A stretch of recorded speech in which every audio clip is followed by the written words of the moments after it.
ce 2 mai 2008. On peut dire qu'on est cette fois pleinement entré dans le mois de commémoration des événements de mai 68 et la célébration des 40 ans de cette révolution politique, sociale et culturelle. Vous n'allez pas pouvoir y échapper tellement il y a d'émissions télé, de livres qui vont paraître, qui seront diffusés dans quelques semaines.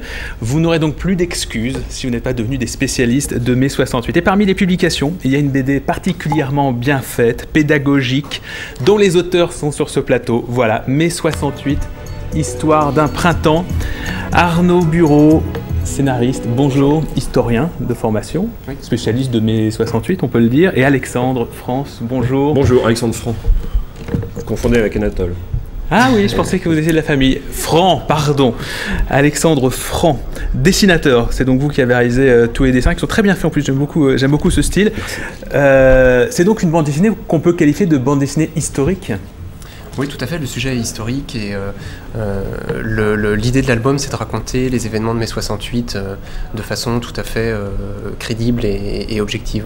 Tous les faits sont avérés, il n'y a aucune romancisation, transformation. Si, on a, autant le dire, c'est une BD historique, pédagogique, c'est la commande, hein, de raconter les événements dans... Enfin, il y a des personnages effectivement qui sont inventés, qui nous permettent de suivre le fil de l'histoire. Il y a des narrateurs qu'on a inventés qui sont fictifs, qui racontent leur point de vue de mai 68, et puis tous les dialogues, évidemment, ne sont pas tirés des archives. On a scénarisé les événements pour que ça soit lisible, pour que ça soit pas trop, ça soit pas l'histoire de France en bande dessinée, que ça soit une vraie BD. Pourquoi justement cette envie de faire vivre mai 68 en BD? Vous qui êtes historien à la base, c'était peut-être pas votre domaine naturel? La bande dessinée, c'est quelque chose qui m'attire beaucoup. Le scénario de bande dessinée est quelque chose qui me plaît. Et après, ça a été la commande de notre directeur de collection de faire un récit de mai 68. Mais je savais, puisque j'avais fait un mémoire de maîtrise sur le sujet, que c'était des événements très dramatiques, très scénaristiques en fait. Il y a vraiment une montée de la tension au cours du mois de mai qui fait un très bon récit, une bonne histoire. On retrouve donc tous les personnages de l'époque, Cohn-Bendit, qui a d'ailleurs préfacé ce livre, Henri Weber. Ça nous permet aussi de découvrir des personnages dont les noms ne sont pas forcément restés dans nos mémoires, mais qui pourtant ont joué un rôle aussi très important. Vous dites par exemple que le préfet de police, Maurice Grimaud, c'est un personnage clé de mai 68 et son nom, pour des gens de notre génération, est peut-être un peu oublié. Oui, il a eu un rôle important parce qu'il a vraiment essayé de faire en sorte qu'il n'y ait pas de bain de sang, que les choses se passent de la façon la plus pacifique possible, même si on a encore une image d'une certaine violence. Il faut se rappeler qu'il n'y a pas eu de mort, ce qui est quand même vous insistez beaucoup sur ce point, assez incroyable pour un mois d'émeute comme ça dans Paris. Et vous dites c'est parce que justement les CRS avaient reçu des consignes finalement de ne pas riposter. Enfin, il y a eu quand même des blessés, des blessés graves même, mais ça aurait pu être bien pire, dites-vous. Oui. Il faut savoir que Maurice Grimaud remplaçait Maurice Papon à la préfecture de police de Paris, donc les choses auraient peut-être été assez différentes s'il n'avait pas été là. Oui.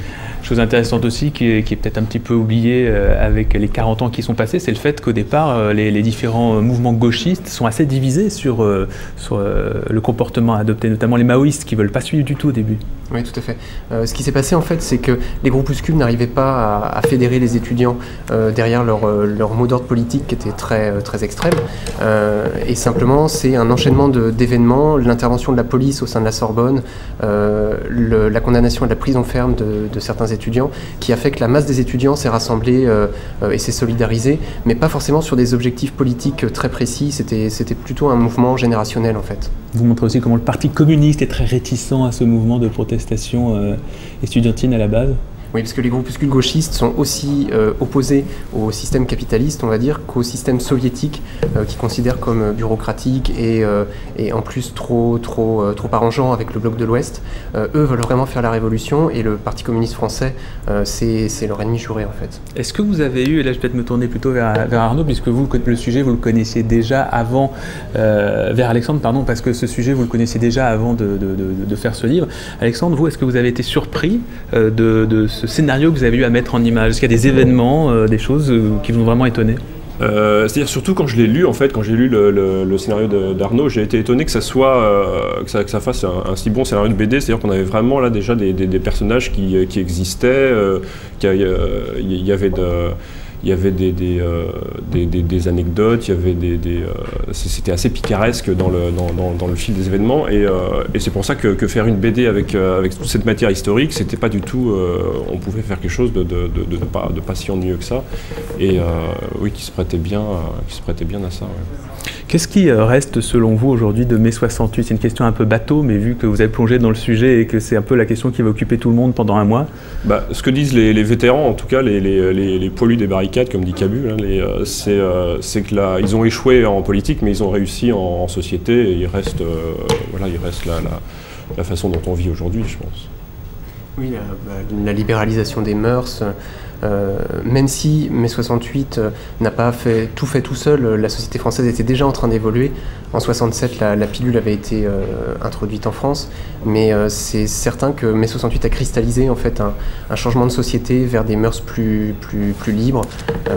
Et puis il y a un certain nombre de thématiques qui ont continué à prospérer jusqu'à aujourd'hui. C'est vrai que vous insistez beaucoup sur cet aspect libération des mœurs et sur la libération sexuelle, avec notamment, tout commence d'ailleurs par l'affaire de la piscine et une remarque de Cohn-Bendit qui parle de ça, qui s'adresse à un ministre, qui était le ministre de la Jeunesse et des Sports de l'époque, et qui lui dit d'abord qu'il a lu le livre blanc que vient de publier ce ministre, et il dit 300 pages d'ineptie et pas un seul mot sur les problèmes sexuels des jeunes. Et c'est un petit peu par cette phrase que tout commence finalement. Ouais. Il y avait eu aussi des mouvements pour... en fait, sur les campus universitaires, dans les résidences, les garçons n'avaient pas accès aux résidences des filles et vice-versa. Et depuis 67, il y avait différents mouvements pour obtenir l'accès aux dortoirs les uns des autres. D'ailleurs fait ce que vous racontez dans votre livre, donc il y a un article du Monde qui dit vraiment les étudiants français merci, tandis que les autres étudiants dans les autres pays, eux, ils se mobilisent vraiment pour faire changer la société. Le seul combat de nos étudiants à nous, c'est de se battre pour avoir accès aux dortoirs des filles. C'est ce qui ironise effectivement l'éditorial du Monde, et puis les étudiants de l'époque rétorquent qu'au contraire, ils manifestent contre le Vietnam, ils se mobilisent aussi pour des causes politiques, et la suite va le montrer. Oui. Ce qui est intéressant, c'est que vous avez un regard particulier, dans le sens où vous êtes jeune. Vous avez quel âge l'un et l'autre? 31. Et 34, donc on n'a pas connu mai 68. Vous n'avez bien évidemment pas connu 68, vous êtes né plusieurs années après. Est-ce que ça vous a aidé finalement d'être complètement déconnecté de cette période, je dirais, d'un point de vue de votre histoire personnelle en tout cas? Je pense qu'on a un point de vue sur ce sujet qui n'est pas effectivement personnel, donc ça nous a aidé à avoir une certaine liberté, à essayer d'être objectif. On parle des aspects qu'on trouve plaisants, on est plutôt sympathisant du mouvement, mais on parle aussi des critiques qu'on a pu faire sur mai 68. C'est quoi justement pour vous, par exemple, en quelques mots, qu'est-ce qui a échoué, qu'est-ce qui n'a pas marché en mai 68? En fait, il y a une contradiction dans mai 68.